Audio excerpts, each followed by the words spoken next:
रहस्ययुक्तां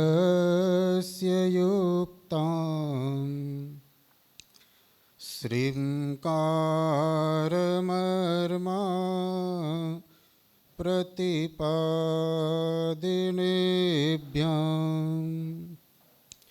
ओंकारगूढार्थमहा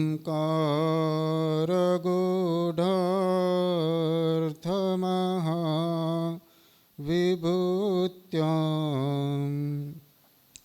नमो नमः श्री गुरुपादुकाभ्याम्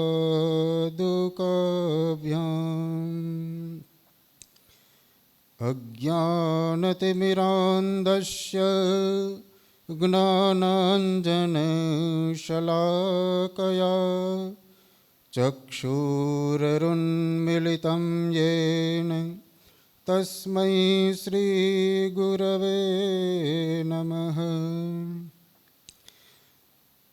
गुरुर्ब्रह्मा गुरुर्विष्णुः गुरुर्देवो महेश्वरः गुरु साक्षात् परब्रह्म तस्मै श्री गुरवे नमः। श्री सद्गुरु परमात्मने नमः। श्री सरस्वत्यै नमः।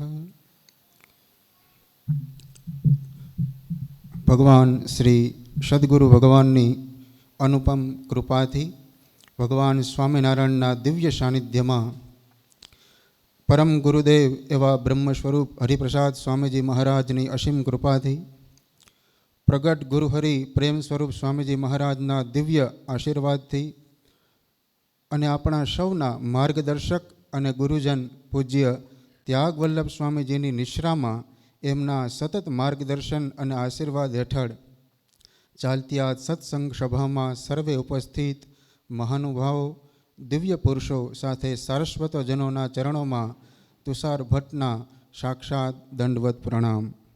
जय स्वामीनारायण। आजे पूज्य वैद्य सर अमरा गुरुजन 10 वर्ष पछी स्वामीजीना आशीर्वाद थी अमे साहेब पासेथी शिक्षण लीधुं। एमना चरणों में पण मारा कोटि कोटि वंदन वैद्य सर ने। सर्व गुरुजनों ने प्रार्थना थी एमना योग थी अमने जे बुद्धि योग मळ्यो छे एमना आशीर्वाद थी आ जीहवा मारी ज पण बोलनार कोक बीजू ज एमना दिव्य सानिध्य होय तो ज कंईक बोली शकाय, नहीतर वाणी अप्रगट ज रही। स्वामी विवेकानंदजीना अनुभव थयेलो अमेरिकानी अंदर ज्यारे महासभा गजववाना हता। ऊभा थया त्यां तो शून्य थई गयुं।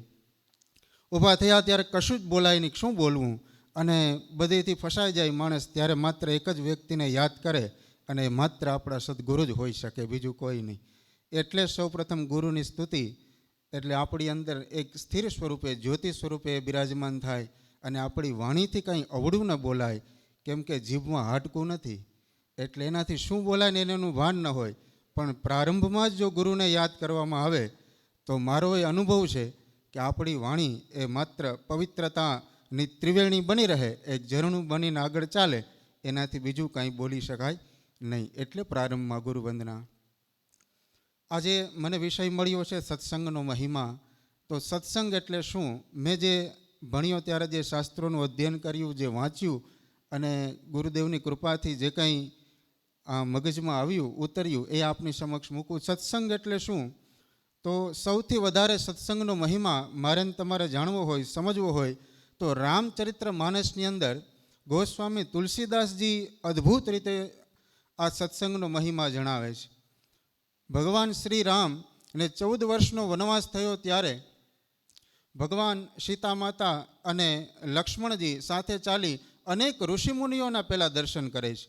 रावणनो वध ए पछी आखुं प्रकरण पछी आवे छे।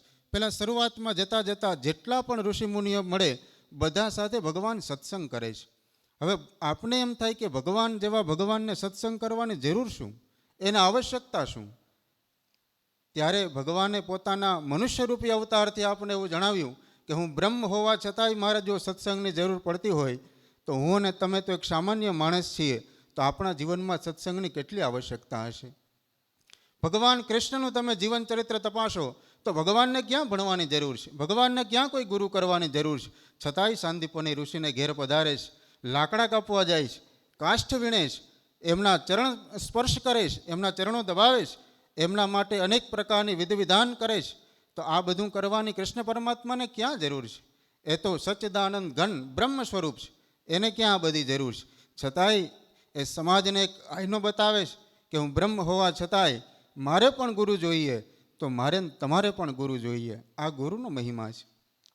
આ પ્રવાહી ગુરુ પરંપરામાં આગળ ચાલતા ચાલતા જો આપણને આવો સત્સંગ મળે તો આપણો જે સાંસારિક જીવન છે મારું ને તમારું એ એકદમ સંપ સુહૃદ ભાવ અને એકતાથી ભરાઈ જાય, જે આપણા સ્વામીજીના વચનામૃત છે.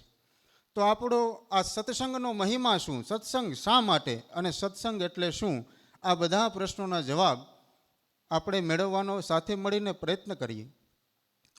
તો પહેલાં તો સત્સંગ શબ્દને તમે છૂટો પાડો તો સંધિ વિગ્રહ કરતાં બે શબ્દ મળે, એક સત અને બીજું સંગ. સત પ્લસ સંગ ઇક્વલ ટુ સત્સંગ. ગણિતનો માણસ છો એટલે સૂત્ર વચ્ચે આવે છે.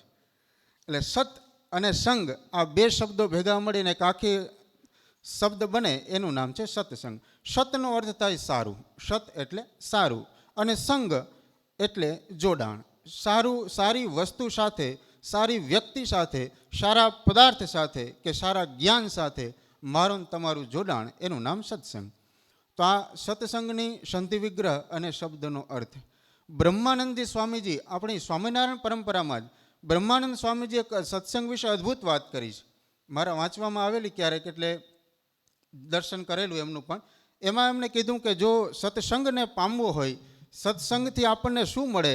આ બ્રહ્માનંદ સ્વામીજી કહે છે કે સત્સંગથી મને તમને જ્યાં 5 વસ્તુઓ ભેગી થાય ને એવા કોઈ પણ પ્રકારના સંઘને સત્સંગ કહી શકાય. જ્યાં આ 5 વસ્તુઓ ભેગી થાય, આપણે પંચ કહીએ છીએ, જ્યાં પંચ ભેગા થાય એને બધાને સત્સંગ કહી શકાય. આ 5 વસ્તુઓ કઈ કઈ? તો બ્રહ્માનંદજી સ્વામી લખે છે કે એક આત્મા, બીજું પરમાત્મા, ત્રીજું સત્કર્મ, ચોથું સત્પુરુષ અને પાંચમું આપણા સદગુરુ. આ 5 વસ્તુઓ જ્યાં સાથે મળે, ભેગી મળે, આવા કોઈ પણ દિવ્ય સંવાદને તમે સત્સંગ કહી શકો. આમાંથી એક પણ વસ્તુ ખૂટે તો એને સત્સંગ કેવો કે નહીં, એના ઉપર પ્રશ્નાર્થ ચિહ્ન મૂકેલું છે. આ સ્વામી બ્રહ્માનંદજીના શબ્દો છે. તેમાં આત્મા અને પરમાત્મા તો આપણાથી ખૂબ દૂર છે. આત્મા એટલે શું એની કોઈ ખબર નથી, પરમાત્માનું કોઈ સરનામું નથી. પણ આપણે આ 3 વસ્તુને જો સારી રીતે સમજી શકીએ તો મને લાગે છે કે આપણે સત્સંગનો મહિમા સારી રીતે જાણી શકીએ. એમાંથી પહેલી વસ્તુ સત્કર્મ. તો સત્કર્મ એટલે શું? કેવા કર્મને સત્કર્મ કહેવાય? આમ તો તુલસીદાસજી એવું લખે છે કે નર બિદ બિદ કર્મ સબ અધર્મ. આપણે જે કાંઈ કર્મ કરીએ છીએ એ બધા અધર્મ છે. આમ તો એ સમજવું બહુ અઘરું છે કે બધા કર્મ કરીએ, પૂજા કરીએ, એ અધર્મ કેમ કહેવાય? જો અધૂરું વાંચન હોય ને તો આ વિડંબના ઊભી થાય કે આ લીટીને તમે કેમ જસ્ટિફિકેશન આપો, એને કેમ સમજાવો? નર બિદ બિદ કર્મ સબ અધર્મ, બધું જ અધર્મ છે. તો ધર્મ શું? એ પ્રશ્ન થઈ જાય. એટલે આવા પ્રશ્નાર્થ ચિહ્નમાં ન પડતા જે કર્મ મને તમને સારા માર્ગે લઈ જાય એને સત્કર્મ કહેવાય. સત્કર્મ એ આપણી પાસે સારું કામ કરાવે, જે આપણા માટે તો સાનુકૂળ હોય એવી પરિસ્થિતિઓનું સર્જન કરે અને બીજા માટે કષ્ટદાયક ન હોય એવી પરિસ્થિતિઓનું પણ સાથે સાથે નિર્માણ કરે. આવા દરેક કર્મને સત્કર્મ કહી શકાય. સત એટલે કે સત્ય. સત્ય શબ્દ જ પોતાનામાં એક આગવું મહત્ત્વ ધરાવે છે. આમ ભાગવતજીનો જે પહેલો શ્લોક છે ને એમાં છેલ્લી લીટી એવી છે કે સત્યમ પરમ ધીમહિ, સત્યમ પરમ ધીમહિ, કે સત્ય છે એ જ બધું છે, એના સિવાય બીજું કાંઈ નથી. આમ ધી શબ્દનો અર્થ બુદ્ધિ થયો. ધી એટલે બુદ્ધિ, મહી એટલે પાવન. જે મારીને તમારી બુદ્ધિને પાવન કરે એવું કોઈ તત્વ આપને મળે તો એને સત્ય તરીકે ઓળખવું. આની સ્પષ્ટ સત્યની વ્યાખ્યા છે. બીજી એક વ્યાખ્યા સત્યની એવી છે કે જે વસ્તુ જે સ્વરૂપે છે એ જ સ્વરૂપે એના દર્શન કરવા એને સત્ય કહેવાય. આ માઇકને માઇક તરીકે જ ગણવામાં આવે તો માઇક મારા માટે સત્ય છે. પુરુષને પુરુષ તરીકે જ ગણવામાં આવે તો પુરુષ આપણા માટે સત્ય છે. ગુરુને ગુરુ તરીકે જ ગણવામાં આવે, કોઈ વ્યક્તિ નહીં, તો ગુરુ આપણા માટે સત્ય છે. કોઈ સત વાક્યને એક સત તરીકે જ ગણવામાં આવે કે આ મારા જીવનનું સર્વસ્વ છે, તો એ વાક્ય પણ આપણા માટે સત્ય બની જાય, બ્રહ્મ બની જાય, ભગવાન બની જાય, પરમાત્મા બની જતું હોય છે. તો આ સત્ય એટલે બીજું કાંઈ નહીં, જે વસ્તુ જે સ્વરૂપે છે એ જ સ્વરૂપે એના દર્શન કરવા, એનું નામ સત્ય. તો પેલું છે સત્કર્મ. સત્કર્મનો અર્થ થાય સારું કર્મ, જે કર્મ આપણને પણ ફાયદો કરાવે, આપણા લક્ષણોને શુભ લક્ષણોની અંદર પરિવર્તિત કરે, બીજાને ક્યાંય કષ્ટદાયક ન હોય, આવું દરેક પ્રકારનું કર્મ એ સત્કર્મ છે. નર બિદ બિદ કર્મ શબ અધર્મ, એવું મેં તમને કીધું. તો સત્કર્મ એટલે શું? તો કે એવા પ્રકારનું કર્મ જે મને તમને બંધનમાં નાખે નહીં, પણ બંધનમાંથી છોડાવે. કર્મની સાથે મારો અહંકાર પણ જોડાયેલો હોય તો એ કર્મ છે એ આપણા માટે કુકર્મ બની જતું હોય છે, અધર્મ બની જતું હોય છે. હું બોલતો હું ત્યારે મને એવું થાય કે હું બોલું છું, મારું હું તત્વ જ્યાં ભળી જાય તો આ મારા માટે સેવા ન બની શકે. એમ આપણે સત્સંગ કરીએ છીએ, આપણા માટે જો હુંકાર બની જાય, અહંકારનું પ્રતીક બને, તો આપણી સેવા છે એ વ્યર્થ છે, માત્ર શ્રમ છે, એ સેવા નથી. તો જ્યાં હુંકાર નથી, સમર્પણનો ભાવ છે, આવું તમામ પ્રકારનું કર્મ છે એને સત્કર્મ કહી શકાય. આવું ભાગવત ભાષ્યકાર કહે છે કે સત્કર્મ એટલે શું? કે જે કર્મ અહંકારથી મુક્ત થાય, કર્મ છે એની ફળની આશાથી મુક્ત થાય, ત્યારે જે આપણને પરિણામ મળે છે એ શુભકારી હોય છે, અને જે કર્મનું પરિણામ શુભકારી મળે એવું કર્મને સત્કર્મ કહી શકાય. તો આ પેલા શબ્દની વ્યાખ્યા, જે આપણને 5 વસ્તુઓ જ્યાં ભેગી થાય એને સત્સંગ કહેવાય, એમાંનો પહેલો જે કર્મ છે એ છે સત્કર્મ.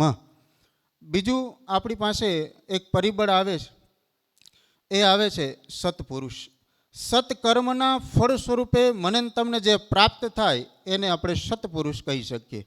હવે આપણને ખબર કેમ પડે કે આપણી પાસે આવેલો અથવા આપણી પાસે રહેલો કોઈ પુરુષ સત્પુરુષ છે કે નહીં? અહીંયા પુરુષનો અર્થ એ લિંગવાચક શબ્દ નથી. આપણે જ્યાં જ્યાં પુરુષ કહીએ, પુરુષ એટલે જીવ, સંસ્કૃતમાં પુરુષનો અર્થ થાય જીવ, એક ચૈતન્ય એટલે પુરુષ. આમાં કોઈ લિંગભેદ છે નહીં, સ્ત્રી એવું નહીં. એમ એક જીવ એ પુરુષ પણ હોઈ શકે, સ્ત્રી પણ હોઈ શકે, પણ પુરુષ શબ્દ એ પ્રતીક છે કોનું? તો કે બ્રહ્મનું, જીવનું, ચૈતન્યનું. બસ આ પુરુષ, બીજું પુરુષ એટલે કંઈ નહીં. તો આ જે પુરુષત્વ છે, જે પુરુષત્વ છે, એ બ્રહ્મનું પ્રતીક છે. માટે એવો પુરુષ કે જેને બ્રહ્મને ધારણ કરેલા છે, બ્રહ્મને ધારણ કરેલા એટલે જેની ભીતર જ્ઞાનની જ્યોત પ્રગટી છે, આવા પુરુષનું આપણને પ્રગટીકરણ થાય, આવા પુરુષનું આપણને સાનિધ્ય મળે, તો એ પુરુષ એ સત્પુરુષ છે કે નહીં ખબર કેમ પડે? એનું જીવન એ સત્પુરુષનું જીવન છે કે નહીં એનું પ્રમાણ શું?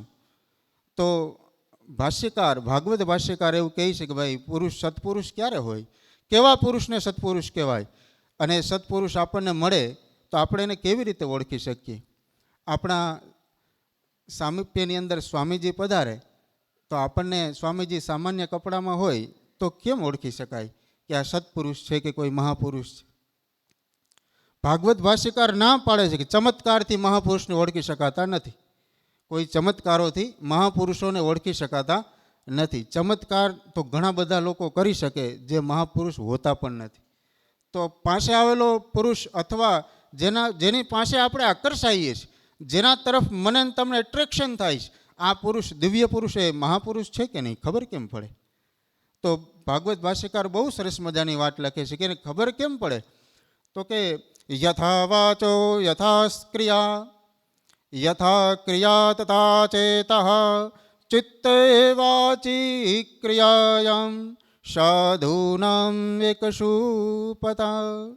કે જેના ચિત્તની અંદર જે વાક્ય હોય, જેના ચિત્તની અંદર જે ચાલતું હોય, યથા ચિત્તમ યથા વાચો, એના ચિત્તની અંદર જે ચાલે એ જેની વાચાની અંદર આવે, જેની વાચાની અંદર જે આવે, યથા ચિત્તમ યથા વાચો તથા ક્રિયા, જેની વાચાની અંદર આવે, જે બોલે છે એવું કર્મ પણ એ કરે છે. યથા ચિત્તમ યથા વાચો તથા ક્રિયા, ચિત્તે વાચી ક્રિયાયામ સાધુનામ એક શુપતા. આ ચિત્તમાં જે વસ્તુ છે એ વાચામાં, વાણીમાં આવે છે, જે વસ્તુ એની વાણીમાં છે એ જેના કર્મમાં આવે છે, જે વસ્તુ એના કર્મમાં છે એનું પ્રત્યક્ષ દર્શન આપણને થાય છે. એટલે ચિત્તથી લઈ અને કર્મ સુધી એમની એકાગ્રતા છે, એમની એક સૂત્રતા છે, એમાં ક્યાંય તમને ભેદ ન દેખાય. તો આવા પુરુષને સત્પુરુષ જાણવું, આવું ભાગવતની અંદર લખ્યું છે. આવો પુરુષ છે એ સત્પુરુષ છે.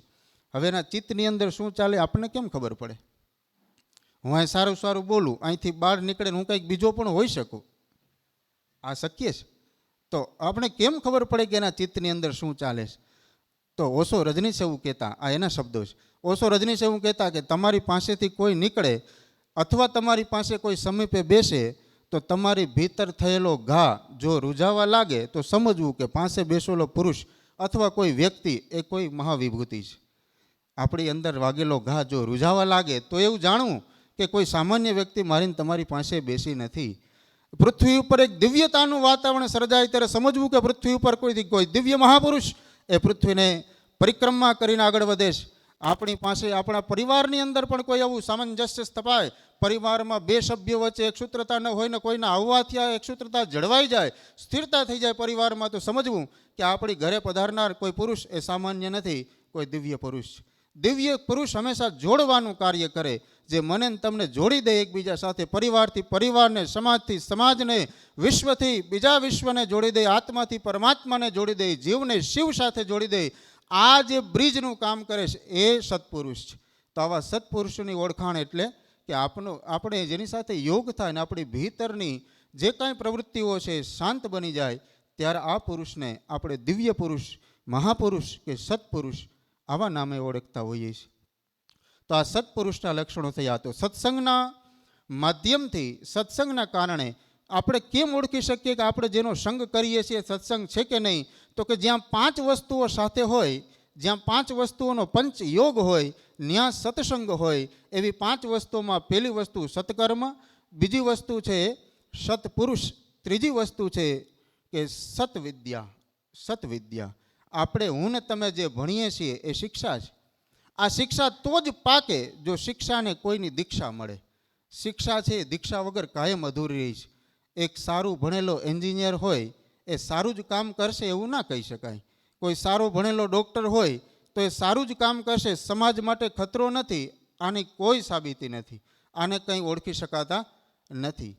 તો હવે આ જે શિક્ષા છે એને કોઈ સાધુ પુરુષ, એને કોઈ સત્પુરુષ જો દીક્ષિત કરે, કોઈના સાનિધ્યમાં એ હોય, કોઈની પાસે એનું સમર્પણ હોય, એનું માથું ક્યાંક નમેલું હોય, એવા કોઈક ચરણોમાં હોય, ત્યારે એવું કહી શકાય કે આ માણસ ક્યારેય ખોટું ના કરી શકે. શું કામ? કે એનો ગુરુ કોણ છે? તમે પાછળ જોઈ લો. જે કેરી ખૂબ પાકેલી હોય એનો આંબો પણ મજબૂત હોય છે.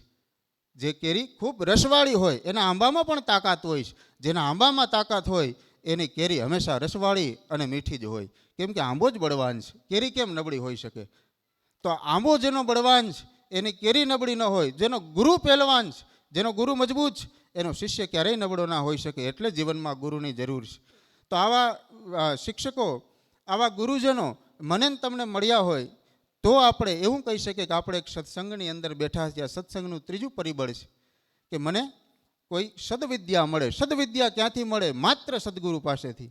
હું બહુ ખૂબ ભણી લઉં તો હું વિદ્યાવાન છું, હું હોશિયાર છું એવું કહી શકાય. મારી પાસે અનેક પ્રકારની ડિગ્રીઓ છે એવું કહી શકાય. પણ મારી પાસે વિદ્યા છે કે નહીં એ ચેક કરવું હોય તો આનું કોઈ પેરામીટર ખરું કે હું વિદ્યાવાન છું કે નહીં ખબર કેમ પડે? કોઈક છોકરો ખૂબ ભણવામાં હોશિયાર હોય તો એ વિદ્યાવાન છે કે નહીં કેમ ખબર પડે? એક શિક્ષક ખૂબ હોશિયાર હોય, ખૂબ સારું ભણાવતા હોય, પણ એ વિદ્યાવાન છે કે નહીં કેમ ખબર પડે? આ પ્રશ્ન છે, બધું સમજવા જેવી વાતો છે. એમ ખબર પડે. જુઓ, એક બાળક ખૂબ હોશિયાર છે, એની પાસે એક સારા શિક્ષક છે, શિક્ષકે ખૂબ હોશિયાર છે, ખૂબ પાવન ચરિત્ર ધરાવે છે. પણ હવે આ બાળક અને એના શિક્ષક આ બંને પાસે વિદ્યા છે કે નહીં આ કેમ ખબર પડે? તો વિદ્યાના 3 પ્રમાણ કીધા છે. જે આ 3 વસ્તુઓ જેની પાસે હોય એની પાસે વિદ્યા છે એવું જાણવું. તો પેલું પ્રમાણ આપ્યું છે કે જેની પાસે ઉત્તમ કક્ષાની વાણી હોય.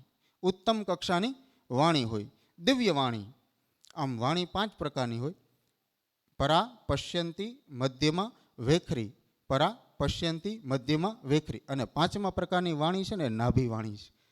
આપણી નાભીમાંથી એક અંતરનાદ નીકળતો હોય. શાસ્ત્રીય 4 જ પ્રકારની વાણી છે. 5મો પ્રકાર પુરાણોક્ત છે. એ નાભીમાંથી એક દિવ્ય વાણી નીકળે એને આપણે નાભી વાણી કહીએ છીએ.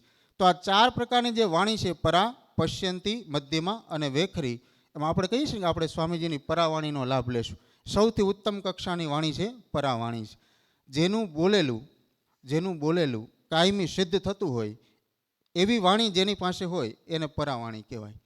જેનું બોલેલું કાયમી સિદ્ધ થાય, એનું બોલેલું છે ને અફળ ન જાય, આવી વાણીને પરાવાણી કહેવાય. આવી દિવ્ય વાણી જેની પાસે છે એ વિદ્યાવાન છે.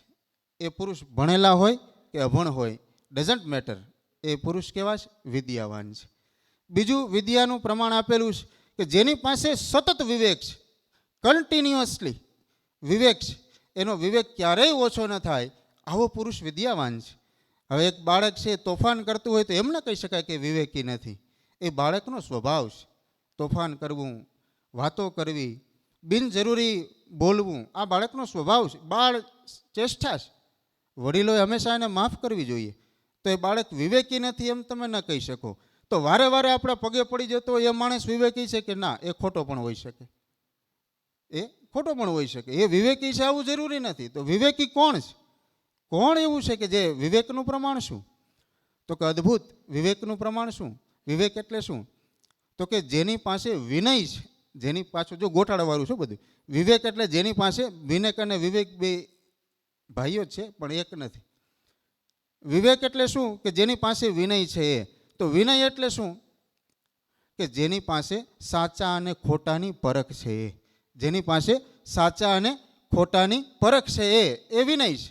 હવે જેની પાસે સાચા ખોટાની પરખ છે, મને ખબર છે કે આ સત્ય છે, આ માણસ સાચો છે, છતાંય હું મારું જ લઈને ઊભો રહું કે ના, તમારા કરતાં હું શ્રેષ્ઠ છું, પણ અંદરથી તો હું જાણું જ છું કે હું ખોટો છું.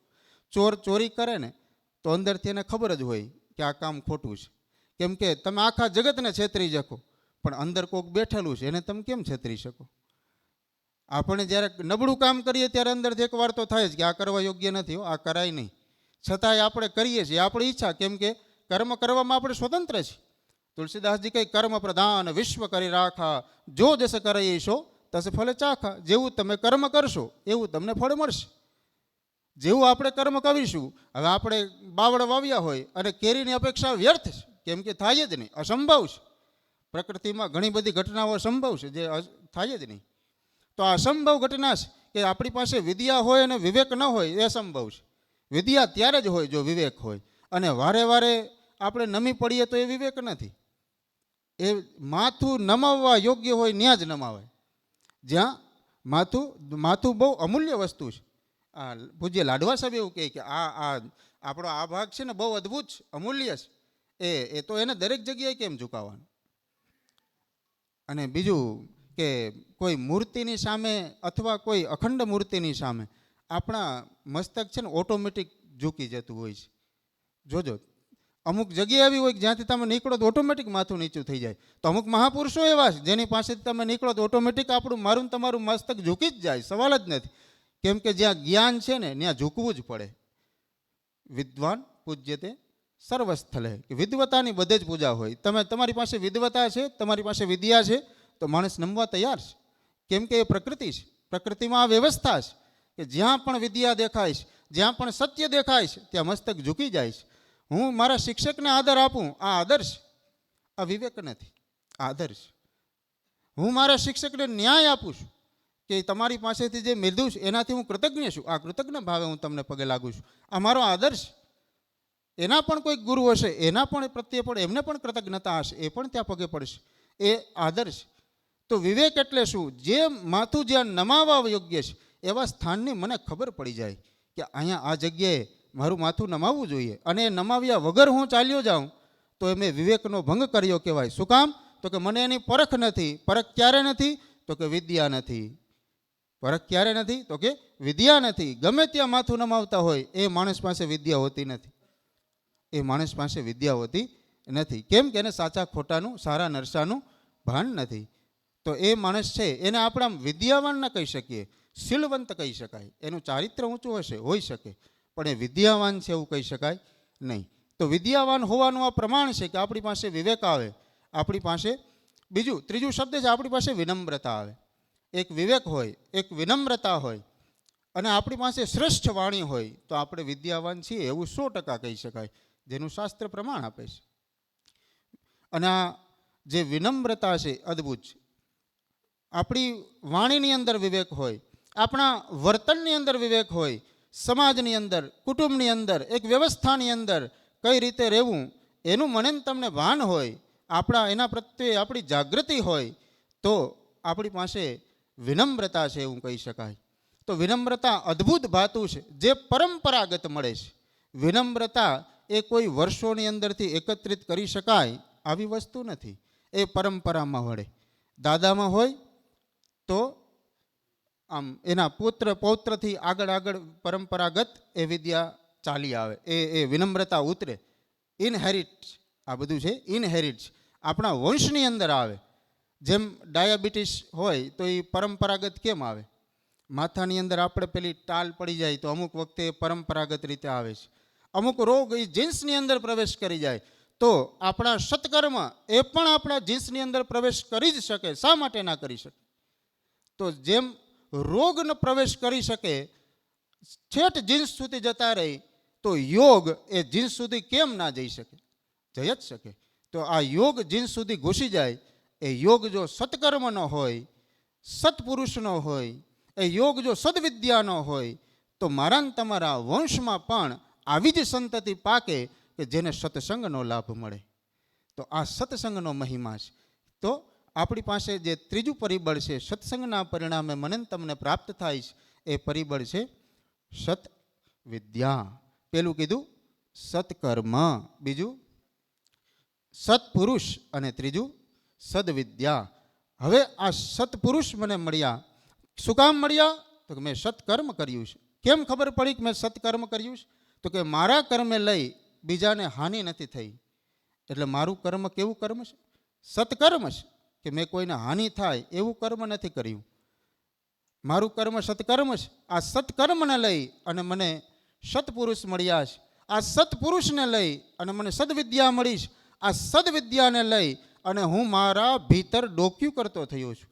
અત્યાર સુધી હું સમાજને, વ્યવસ્થાને, અવ્યવસ્થાને, રૂપને, કુરૂપને, ભાવને, અભાવને, સુખને, દુઃખને, સારાને, નરસાને જોતો.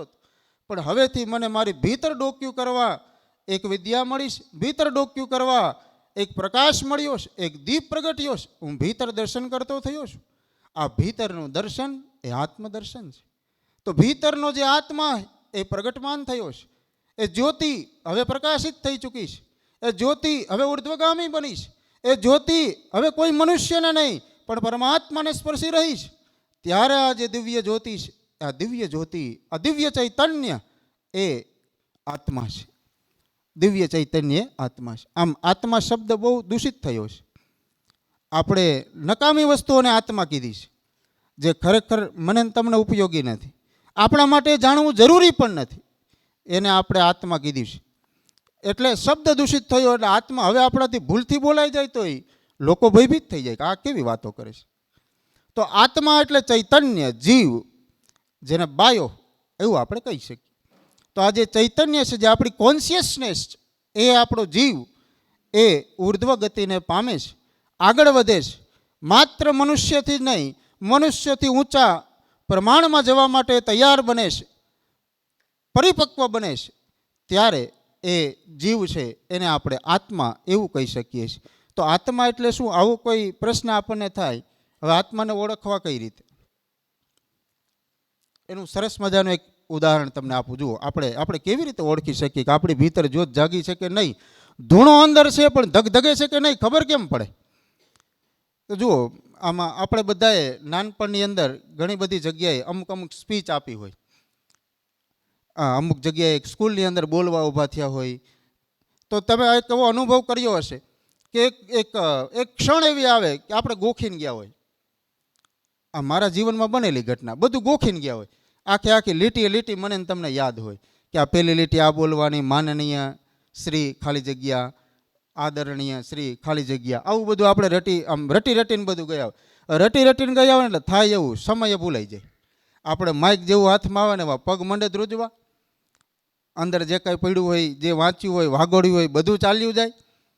અને પછી એમ થાય કે હાડું હવે આવે બોલવું શું, કેવું શું? ઊભો જ થઈ ગયો, બેસી જ ન જવાય. એમ તો ન કહે કે મારે માઇક નથી જોતું, કેમ કે આપણે આમ હર્ષ ઉલ્લાસથી નામ લખાયું હોય કે મારું નામે લખજો. તો હવે શું કરવું? એ સમયે બરાબર એ કટોકટીના સમયે એ આપણી ભીતર એક જ્યોત જાગે છે. યાદ રાખજો, શરીરની શક્તિ ત્યારે જ આગળ વધી શકે જ્યારે સંકટ આવે. એ વગર શરીરની શક્તિનો પરિચય થતો નથી. માનસિક રોગ થયા વગર મનની ક્ષમતાઓને સમજી શકાતી નથી. જે માનસિક સંતાપમાંથી પસાર ના થાય એને ક્યારેય ખબર ના પડે કે મારા મનની અંદર કેટલી અદ્ભુત ક્ષમતાઓ રહેલી છે. જે ભાવના જગતમાં ગોથલિયા માર્યા નથી, જે કોઈ દિવસ કોઈ સાથે પ્રેમથી ભંગાણા નથી, એને ખબર જ નથી કે પ્રેમ એટલે શું, ભીતરના ભાવ એટલે શું. એ કેમ કે ભાવ જગત સુધી એનો પ્રવેશ જ નથી.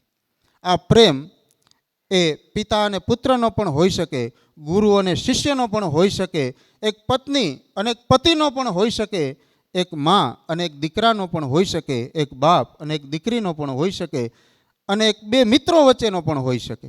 તો જેને પ્રેમમાં, જેને આપણે પ્રેમ જાણ્યો તો એ કદાચ પ્રેમ ના પણ નીકળે ને ત્યારે ભીતરથી જે ખડભડાટ ઊભો થાય, આ ખડભડાટની અંદર મને તમને રસ્તો બતાવવાવાળું કોઈ હાજર ન હોય, હાથ જલવાવાળું કોઈ ન હોય, એ સમયે ભીતરથી એક નાનકડા પ્રકાશની એક જ્યોતિ, એક વિચાર, એક ચમકાર મારા ને તમારા બ્રેઇનની અંદર આવે ત્યારે એમ થાય કે ના ના, આ બધું આ બરાબર છે, અલૌકિક જગત છે, બધું બરાબર છે. અને સીધો આપણો પ્રવેશ અધ્યાત્મમાં થઈ જાય. લૌકિકમાંથી સીધો અલૌકિકમાં આપણે જતા રહીએ. કેમ? તો કે આપણને ભાવ જગતમાં એક ઠેસ લાગી છે, ભાવ જગતની એક ઠેસ લાગી છે. ઠેસ લાગ્યા વગર ક્યારેય અધ્યાત્મમાં પ્રવેશ નથી થતો. તમે કોઈ પણ મહાપુરુષને લઈ લ્યો, એના જીવનમાં તમને એક ઠેસ જોવા મળશે, જોવા મળશે ને જોવા મળશે જ. આ સિવાય સ્પિરિચ્યુઆલિટી, અધ્યાત્મ જગત, એમાં પ્રવેશ નિષેધ છે. કેમ કે ભાવ જગતમાં ઠેસ લાગે ને ત્યારે જ આપણને ખબર પડે કે મારી ભીતર ભાવની સ્થિરતા છે કે નહીં. અર્જુનની સામે બરાબર ભીષ્મ પિતામહને જોયા અને અર્જુને ગાંડી મૂકી દીધું કે ભગવાન હું લડવા નહીં જાઉં.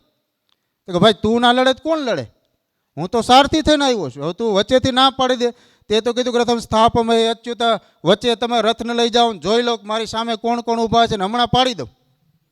અને હવે તું એમ કે મારાથી લડાઈ એમ નથી, કાં તો કે બાપા સામે ઊભા છે, તો હવે મારે લડવું શું કરવું? હું તો પ્રતિજ્ઞા કરીને બેઠો છું કે લડીશ નહીં, શસ્ત્ર ઉપાડીશ નહીં, તો હવે શું કરવું? તો કે હવે મારાથી નહીં રહેવાય. કાં તો કે ભીષ્મને થોડું પહોંચી શકાય, એ ગમે એમ તો એ પરદાદા છે, એની સામે લડી શકાય ને હું અર્જુન, હું એના હાથમાં રમ્યો છું, મારી બધી જ કળાઓથી પરિચિત છે, ક્યાં બાણ વાગે ને લાગે બધી જ વિશ્વને ખબર, કેમ કે એને શીખવાડ્યું છે. અમે ગમે એવી કળા જાણતા હોય મેથ્સની, પણ શીખાતો હોય જ સાહેબ પાસેથી. સાહેબ સામે ઊભા હોય ને અમે એમ કે અમે ગણિત ભણાવીએ, સાહેબને ખબર જ હોય કે આ શું કરવાના છે આમાં. તો દાદા સામે ઊભા હતા, કરવું શું? હા પ્રશ્ન થયો. એટલે કીધું કે ના ના, લડવું તો તારે જ પડશે, એમાં નહીં હાલે. તો કે ભગવાન પણ ભીષ્મ દાદા સામે છે, કે ગમે એ હોય તારે જ લડવું પડશે, હું તો સારથી છું. આવા સંજોગોમાં કૃષ્ણના અંતરમાં એમ થયું કે હવે અર્જુન ભાંગી જવાનો છે. કૃષ્ણના અંતરમાંથી એવું થયું કે આને કંઈક ઉપદેશ આપવો પડશે, નહીંતર આ તૂટી જશે. આ કૃષ્ણના હૃદયમાં ઉપજેલું ઉપદેશનું તત્વ, એને એમ થયું કે મારે કંઈક કહેવું પડશે. એ કૃષ્ણનો આત્મા છે, એ કૃષ્ણનો આત્મા છે, અંદરથી જાગી ગયો, પ્રકાશમાન થઈ ગયો. મારી તમારી ભીતર પણ આત્મા છે, પણ એ પ્રકાશમાન સંકટના સમયમાં જ થાય છે. સંકટનો સમય આપણે ચારે તરફથી ઘેરાઈ ગયા હોય ત્યારે જ આપણી ભીતર એક જગાટ, એક ચતકાર, એક આપણે એવું કહેવાય કે ક્ષયડો પડે. આપણી ભીતરથી એક સરસ મજાનો દિવ્ય વિચાર પ્રસ્ફુટિત થાય. આ આત્માનું પ્રતીક છે. ત્યારે જાણવું કે આપણી ભીતર કંઈક એવું તત્વ છે જે મને તમને કાયમી જાગૃત કર્યા કરે. અને આનું પ્રમાણ પણ છે. એક વખત એ તત્વ જાગૃત થાય ને, એક વખત એ તત્વ જ્યારે જાગૃત થાય ને ત્યારે હરમેશ તમારો સાથ દે, હરમેશ જાગૃત રહે. દરેક સંજોગોની અંદર મને તમને એ જાગૃત રાખે અને કાયમી આપણું માર્ગદર્શન કરે. પણ જરૂર એક ચમકારાની હોય. આ ચમકાર મારીને તમારી ભીતર એ માર્ગ ચિંધાડનાર, એને જોવાનું ડોક્યું કરાવનાર, આપણી ભીતર ગોથીકલું મારવતા જે આપણે શીખવે, એનું નામ સત્પુરુષ. એટલે જીવનમાં સત્પુરુષની જરૂર છે. એટલે બ્રહ્માનંદજી કહે છે કે પહેલાં તમે સત્કર્મ કરો, સત્કર્મના પ્રતાપે ફળરૂપે કરીને તમને સત્પુરુષ મળશે. આ સત્પુરુષના કારણે તમને સદવિદ્યા મળશે. આ સદવિદ્યાના કારણે તમને ભીતર જોવાની એક દ્રષ્ટિ મળશે, જે આત્મતત્વ નિર્દેશ, જે તમારા આત્મતત્વનું ચિંતન કરતાં તમને શીખવાડશે. આત્મા શું કરશે? મને ખબર પડી કે કેવા સંજોગોમાં મારે કેવી રીતે વર્તવું જોઈએ.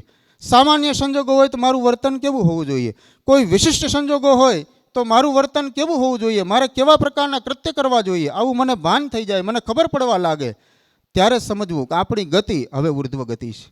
હવે આ લોકની ગતિ સમાપ્ત થઈ એવું લાગે છે અને પરલોકની ગતિમાં પાપા પગલી આપણે ભરીએ છીએ એવું કહી શકાય. અને આ પાપા પગલી ભરતા ભરતા એક સમય જ્યાં બધું જ સ્થિર થઈ જાય, મારી આંખો સ્થિર છે, મારું શરીર સ્થિર છે, મારું મન સ્થિર છે, મારી બુદ્ધિ સ્થિર છે, મારો સમગ્ર યોગ સ્થિર છે, અને ત્યારે આ સ્થિરતાની વચ્ચે મને અનંતતાનો બોધ, આનું નામ પરમાત્મા.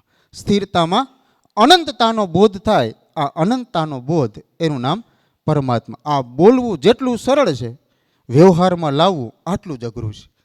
તો આ 5 પ્રકારની વસ્તુઓ જ્યાં ભેગી થાય ત્યાં આપણે સત્સંગમાં છીએ એવું કહેવાય. 5 પ્રકારની વસ્તુઓ ફરીથી યાદ આપણે સાથે કરીએ. કઈ કઈ? સત્કર્મ, સત્પુરુષ, સદવિદ્યા, આત્મા અને પરમાત્મા. હવે આપણે આ હોલમાં બેઠા છીએ, તમે વિચારો, આપણે આ હોલમાં બેઠા છીએ, સત્સંગ સભા છે, આ સત્સંગ છે, અહીંયા સત્પુરુષ છે પૂજ્ય સ્વામીજી, સત્પુરુષ છે, પછી સત્કર્મ છે, આપણે અહીંયા કોઈને નુકસાન થાય એવું કંઈ કરવા બેઠા નથી. તો મારા ને તમારા વિચારો અત્યારે સ્થિર છે, એક જ જગ્યાએ છે, તો આપણું કર્મ પણ સત્કર્મ છે. સત્પુરુષ આપણી પાસે છે, આપણું કર્મ સત્કર્મ છે. આપણી પાસે સદવિદ્યા છે. શા માટે? મારી ને તમારી પાસે સદવિદ્યા છે એમ કેમ કહી શકાય? મારા ને તમારા કોઈ ગુરુ છે, આપણે એક ગુરુ ધારણ કરેલા છે. બીજું એક તમને કહું, ગુરુની માત્ર કૃપા દ્રષ્ટિથી સદવિદ્યા મળી શકે છે.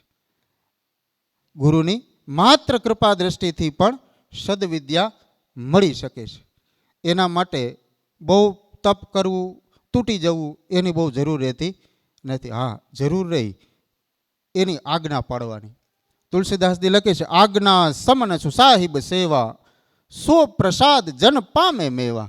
આજ્ઞા સમાન જગતમાં કોઈ સેવા નથી. મારા ગુરુએ મને આજ્ઞા કરેલી હોય કે આમ કરવાનું છે તો એમ થવું જ જોઈએ. માત્ર આટલો પરિશ્રમ, આટલો દાખલો એ મને તમને સદવિદ્યા મળવાનું પ્રેરક તત્વ બની રહી છે. તો સદવિદ્યા ગુરુની કૃપા દ્રષ્ટિથી મળે જ છે, અને આપણા ઉપર એની કૃપા દ્રષ્ટિ છે જ, નહીતર 2 વ્યક્તિ ભેગા બેસી શકતા નથી. અને આપણે આટલા બધા સાથે બેઠા હોય એનો મતલબ કોઈક મહાપુરુષની દ્રષ્ટિ મારે તમારી ઉપર છે, એની દ્રષ્ટિ છે, માટે મારે તમારી અંદર સદવિદ્યા છે. તો આપણી પાસે સત્પુરુષ છે, આપણું કર્મ સત્કર્મ છે, આપણી પાસે સદવિદ્યા છે, અને આપણે ભીતર અંદર ડોકિયા કરતા ક્યારેક ને ક્યારેક તો થવાના જ છે. અંતરની યાત્રા કર્યા વગર છૂટકો જ નથી. આ જન્મે નહીં તો બીજા જન્મે, એક જન્મે તો કરવી જ પડશે. તો અંતરનું ડોકિયું કરવા માટે આપણે તૈયાર છીએ. અને પરમાત્મા સાથે મારીને તમારી લિંક કાયમ હોય જ. શું કામ? પરમાત્મા સાથે આપણી લિંક કાયમ હોય જ. શું કામ? મારા ને તમારામાંથી આપણે રોજ ઉઠી અને સવારે કોકને તો યાદ કરીએ છીએ, એક લિંક બિલ્ડઅપ કરે છે.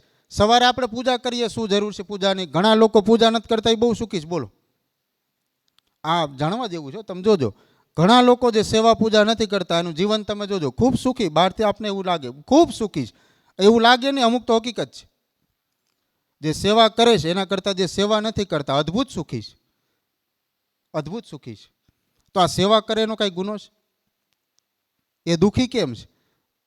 આવો પ્રશ્ન છે ને આ ઘણા બધા લોકોને થાય. અમે ક્યારેક કથા કરવા જઈએ ને ત્યારે લોકો અમને બહુ પૂછે કે ભગવાન આમ અમને જણાવો આ સેવાનો લાભ શું? બધાને બધું જાણવું, બહુ જાણવું છે. કેમ કે મનુષ્ય માત્ર જન્મથી જિજ્ઞાસુ છે, એને બહુ જાણવું છે. અને એવું માને છે કે કથાકારને લગભગ જ્ઞાન હોય જ, પણ આ સાચી વાત નથી. બધું કાંઈ આપને થોડી ખબર હોય, અને ખબર ના હોય એમ તમે કહો કે મને ખબર નથી, સાચું બોલો ને એટલે તમે મરાણા. ઢોંગ કરો ત્યાં સુધી ચાલે. એને શાસ્ત્રની આટી ઘૂંટીમાં ફેરવો કે આ શાસ્ત્રમાં આમ કીધું, હવે કોણ જોવા જવાનું કે આ શાસ્ત્રમાં શું કીધું છે? એટલે મેં આપણી પરિચય પેલી આપણી બુધવારની સભા હતી ને એમાં એકવાર કીધું કે લોકો એમ કહે કે આ શાસ્ત્રમાં કીધું છે આવું ન કરાય. મેં તમારે એને પૂછું કયા શાસ્ત્રમાં કીધું છે? ક્વેશ્ચન માર્ક લગાવો ને એટલે ભૂલી જશે તમને, બીજી વાર નહીં કે આ શાસ્ત્રમાં કીધું છે. કે એને જ ખબર નથી. ઘણા લોકો કે વેદમાં કીધું, પણ હવે તે વેદનું પૂઠું જોયું નથી, તને ક્યાં જ ખબર હોય વેદમાં શું કીધું છે? આવી ખોટી વાતો ન કરવી. હા, એવી ખોટી વાત નહીં. જે સત્ય છે એ છે. મને નથી આવડતું, નથી ખબર. તો એક જણાએ પ્રશ્ન કરેલો કે આ પૂજા કરે એ લોકો દુઃખી છે, ભક્તિભાવ કરે એ લોકો દુઃખી છે, નથી કરતા એ આનંદ કરે છે. એટલે આપણે બીજું શું કહેવાય? એટલે મેં કીધું ભાઈ તમને કોને હમ દીધા પૂજા કરો? તમે મૂકી દો. આપણે જ કોઈ કીધું નહીં તમે પૂજા કરો. તમે કર્મમાં લાગી જાઓ, કર્મ કરો, જેના તમને સારું ફળ મળતું એ કર્મ કરો, પૂજા રહેવા દો. એ કે એ ક્યાં આવડે છે? મેં તો તમારી પાસે કરવા જેવું રહ્યું હું. હવે તમને કાંઈ આવડતું જ નથી તો કરવું હું? તો કે સેવા, એ આવડે તો એ કરો. બીજું કે ભક્તિનું કોઈ ફળ જ નથી. ભક્તિનું કોઈ ફળ નથી. આપણે ભક્તિ કરી શકીએ ને એ જ ભક્તિનું ફળ છે. ભક્તિનું કોઈ ફળ નથી. તમે જાપ કરી એનું કોઈ ફળ નથી. હું જાપ કરી શકું એ જ ફળ. એટલા સમય સુધી મારું તમારું ચિત્ત મન એકાગ્ર રહી, એમાં સદવિચારો આવે અને આપણી ગતિ થોડીક આગળ વધે, બસ આ એનું ફળ. આનાથી વિશેષ એનું કાંઈ ફળ નથી. એટલે એવું ક્યારેય ના વિચારવું કે મારાથી બીજા આગળ છે, બીજાથી હું પાછળ છું. ના, આપણે સૌ સાથે છીએ. આપણે સૌ એક યાત્રામાં સૌ માર્ગી છીએ, સૌ સાથે છીએ. કોઈ આગળ નથી, કોઈ પાછળ નથી. લૌકિક દ્રષ્ટિએ હોઈ શકે, કોઈ પાસે પૈસા વધારે છે, કોઈ પાસે પૈસા ઓછા છે, એ તો રહેવાનું છે. કેમ કે નહીંતર તો સમાજ ચાલે જ નહીં. તો આવું હોય જ, રહે જ. હવે જેને બનાવ્યું એને નહીં ખબર હોય કે આની પાસે ઓછા પૈસા દઈને ન મોકલાય, આને નહીં હાલે આના વગર, આને ઓછા પૈસા દઈને ન મોકલાય, એને ખબર જ હોય તો હું કામ મોકલા? એનો મતલબ કે મારું તમારું કંઈક કર્મ નિશ્ચિત છે, મારે તમારે કંઈક નિશ્ચિત કર્મ કરવાનું છે. પણ એ આપણે જાણી નથી શક્યા કે આપણે શા માટે મોકલ્યા, ધરતી ઉપર મારો ફેરો શા માટે? આ પ્રશ્નનો જવાબ નથી મળ્યો ત્યાં સુધી ઊંચ નીચનો ભેદભાવ છે. જો આ પ્રશ્નનો જવાબ, મારો રોલ મને ખબર પડી જાય મારે શું કરવાનું છે, પછી આ પ્રશ્ન બધા વયા જાય છે. સળગતા પ્રશ્નો છે એ રાખ થઈ જાય ક્યારે? મારો રોલ સમજાઈ જાય તો. મને ખબર પડી જાય કે સમાજમાં મારે આ કરવાનું છે તો પૂરું થઈ ગયું. તો પછી કોઈ ભેદભાવ છે નહીં. અને બધા અમુક પ્રશ્નો મેં જોયું છે, તમે એને જમાડી દો ને એટલે શાંત થઈ જાય. બહુ પ્રશ્ન પૂછતા હોય ને એને એકવાર કહો તમે પહેલાં જમી લ્યો ને પછી ચર્ચા કરીએ, એ જમી ના આવે પછી પૂરું થઈ ગયું. એ કઈ ચર્ચા તમારી યાર નો કેમ? એક પ્રકારની તૃપ્તિ થઈ ગઈ. એક તૃપ્તિ છે ને, બીજી તૃપ્તિ સંતોષવા માટે એનું શું કહે, કોમ્પ્લિમેન્ટરી છે. જોજો, જેને માનની બહુ ભૂખ હોય ને, માનની બહુ ભૂખ હોય ને કે મારે સન્માન મને મળવું જ જોઈએ, માન મને મળવું જ જોઈએ, એને એક નાનકડું બાળકે માન આપી દે ને તો પૂરું થઈ ગયું. એને પછી બીજા માનની અપેક્ષાઓ બહુ રહે, થોડીક વખત માટે માન આપી દેવાનું, પૂરું. કેમ કે આ ક્ષણભંગુર છે, થોડીક વાર માટે જ હોય, પછી કાંઈ હોતું નથી. એક તૃપ્તિ છે એ અધૂરોપન, એની ભીતર જે ખલન છે, જે અધૂરુપન છે, એ તમે નાનકડા એવા કોમ્પ્લિમેન્ટરીથી ભરી દો તો પૂરું થઈ ગયું. પછી ત્યાં ખાલીપણું ન રહે એટલે આપણને ક્યાંય નડે નહીં. એટલે અમને બહુ પ્રશ્ન કરે ને એટલે એને કહી દે કે આને પહેલાં જમાડી દો. કેમ કે જાણવાનો જિજ્ઞાસુ છે નહીં. જિજ્ઞાસુની વ્યાખ્યા બહુ અદ્ભુત છે. જાણવાનો જિજ્ઞાસુ નથી, એને ખાલી આપણને આપણી ચકાસણી કરવી છે કે આને કાંઈ આવડે છે કે નહીં. આ હાવ આમને બેસી ગયા છે પલોઠીવાળી, આને કંઈ આવડે છે કે એને ચકાસણી કરવી છે. આ ચકાસણી કરવા માટે પૂછે છે. આવો જે પ્રશ્ન કરતા હોય ને એનો તમને તરત ખબર પડી જાય કે આ પ્રશ્ન નકામો છે. કેમ કે એને ભીતરથી નાભીવાણી નથી. પ્રશ્ન છે ને ઊંડાણથી નીકળે તો એનો જવાબ મળે. અને પ્રશ્ન જ્યાં છે ને જવાબ એની આજુબાજુ જ છે. પ્રશ્ન જ્યાં છે જવાબ એની આજુબાજુ છે, પણ ગોતતા આવડે તો આ પ્રશ્નનો જવાબ આપણને કઈ રીતે મળે એ મને તમને કોઈ સત્પુરુષ કહી શકે તો આપણી સત્સંગની યાત્રા ત્યારે જ સુલભ થઈ શકે કે જો મારી પાસે આ 5 તત્વ, પંચયોગ, એને આપણે નામ આપી દઈએ પંચયોગ. આ 5 યોગ મારી પાસે થાય, પંચયોગનો મને સમન્વય થાય તો હું જ્યાં બેઠો છું અથવા હું જેની સાથે છું એ સાથને, એ સંગને હું સત્સંગ કહી શકું. હવે પછી એ થાય કે સત્સંગનું ફળ શું? મને તમને સત્સંગ મળ્યો, આપણે બધા સત્સંગી છીએ, સત્સંગ કરીએ છીએ, હવે એનું ફળ શું? સત્સંગથી શું મળે? What we gain after 1 or 2 hours? What we gain? આપને શું મળશે? તો એમાંથી 5 વસ્તુઓ મળે. નારદ ભક્તિ સૂત્ર નામનો અદ્ભુત ગ્રંથ છે, નારદ ભક્તિ સૂત્ર. ભગવાન નારદે કહેલી વાતો છે. એમાં નારાયણ અને નારદનો સંવાદ છે. એક જ બુક એવી છે કે જેમાં બેયનો સંવાદ છે એ આખી બુક સ્વરૂપે પ્રગટ થયો. બાકી જુદા જુદા પુસ્તકોમાં જુદા જુદા ફોર્મમાં નારદજી અને નારાયણ ભગવાન એમનો સંવાદ છે. એક જ આખી બુક છે જેમાં એ બેય સિવાય કોઈ નથી. એ છે નારદ ભક્તિ સૂત્ર. એની અંદર આ સત્સંગનું ફળ આપેલું છે. સત્સંગ કરો તમને શું મળે? તો એનું સત્સંગનું જે ફળ છે ને એ અદ્ભુત આપેલું છે. એ સત્સંગના 5 ફળ કીધા છે. સત્સંગના, પાછું પંચયોગ લઈ લઉં, સત્સંગના 5 ફળ કીધા છે. પેલું ફળ ધીરતા, બીજું વીરતા, ત્રીજું સ્થિરતા, ચોથું ઉદારતા અને પાંચમું આનંદ. સત્સંગના 5 ફળ છે, પંચયોગ છે. કઈ કઈ? ધીરતા, સ્થિરતા, ઉદારતા, ધીરતા, વીરતા, સ્થિરતા, ઉદારતા અને આનંદ. આ સત્સંગના 5 ફળ છે. હવે ધીરતા, મારે તમારી ભીતર એક ધીરજ આવે. જો મોટા ભાગનો આજે આપણા સમાજની અંદર, આ સમગ્ર પૃથ્વીમાં એક તત્વનો જે અભાવ છે એ ધીરજ છે. આજના યુવા વર્ગનો જે અભાવ છે એ ધીરજ, એની પાસે ધીરજ ખૂટે છે. આ ધીરજ આપને કેવી રીતે મળે? કોઈ પણ કાર્ય કરવામાં ઉતાવળ ન કરવી, શાંતિથી પહેલાં વિચારવું, વિચાર્યા પછી એને મનન કરવું, મનન પછી એનું ચિંતન કરવું, ચિંતન કર્યા પછી ચિંતનની ફળશ્રુતિ રૂપે જે મળે એને આચરણમાં લાવવું. આ સુધીની જે યાત્રા છે એ ધીરજની યાત્રા છે. તુલસીદાસજી ત્યાં સુધી કીધું કે ધીરજ ધર્મ મિત્ર અરુણારી આપતિ કાળ પરખે હું ચારી. કે તમારી પાસે આપતિ કાળે આ 4 લોકોની પરીક્ષા થાય છે. ધીરજ, તમારી ધીરજ કેટલી છે એ કેમ ખબર પડે? તો આપત્તિ કાળમાં ખબર પડે કે આપણે કેટલા ધીરજવાન છીએ. સામાન્ય સંજોગોમાં આપણે સ્થિર થઈને બેઠા હોય, પણ આપત્તિ કાળ હોય તો ભીતર એક ખળભળાટ ઊભો થાય અને એમ થઈ જાય કે અહીંથી વયો જાવ, ભાગી જાવ. શું કામ? તો કે ભીતર મને કંઈક બીજું ખેંચે છે, કંઈક બીજું પ્રેરે છે, અહીંયા મારું મન લાગતું નથી. શું કામ? કે આપત્તિ કાળ છે.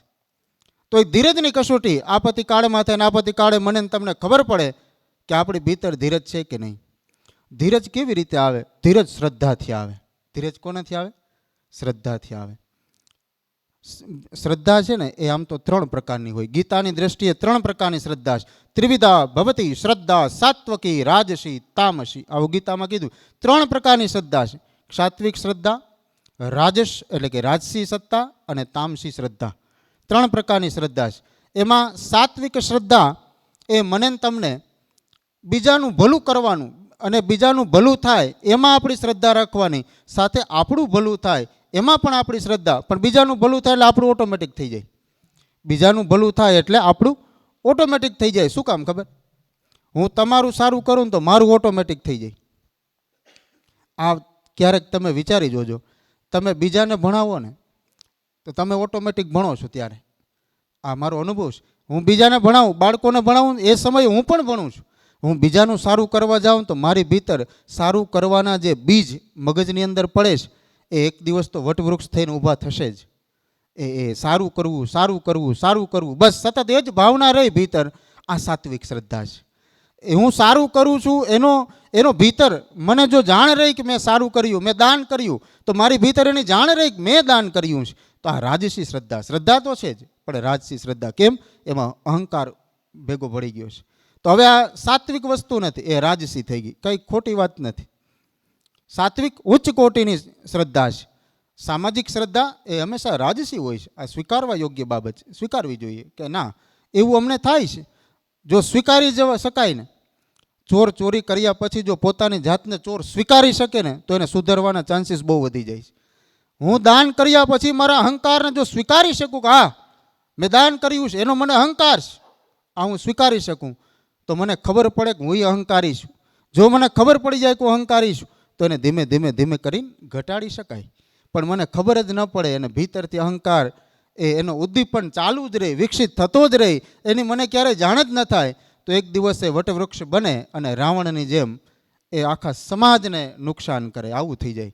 તો અહંકાર જ્યારથી ઊભો થાય ત્યારથી જ આપણે જાણ થઈ જાય. એ જાણ કરનાર તત્વ છે એ રાજસિક શ્રદ્ધા છે.